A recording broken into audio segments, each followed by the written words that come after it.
Pulling Jimmy Kimmel's show off the air after comments he made about Charlie Kirk's, or the reaction, in what he said was the reaction in MAGA world to, in the wake of Charlie Kirk's killing. Just want to play a fuller version of what he said in his monologue on Monday night.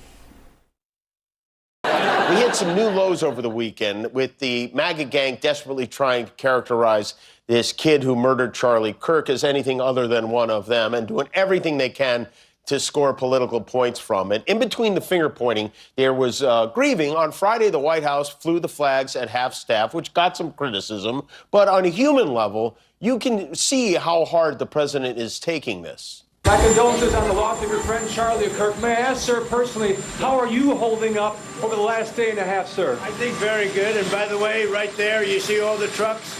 They've just started construction of the new ballroom for the White House, which is something they've been trying to get, as you know, for about 150 years. And it's going to be a beauty. Yes. He's at the fourth stage of grief, construction. There's demolition, construction. This is not how an adult grieves the murder of someone he called a friend. Again, here's how FCC Chair Brendan Carr responded today.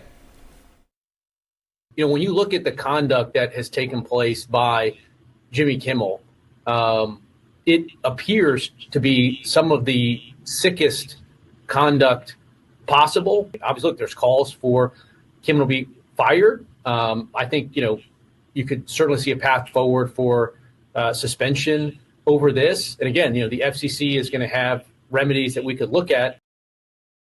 Back with us now, Kara Swisher, Stephen Battaglio, Jeff Toobin, also joining us, CNN senior political and global affairs commentator Rahm Emanuel. Kara, I just want to start with you. Where do you think this goes? I mean, you know, who is next and what can be done about it? Well, NBC, obviously, he named NBC. I mean, he sort of puts the map out for what he's going to do, and he had done this with Kimmel.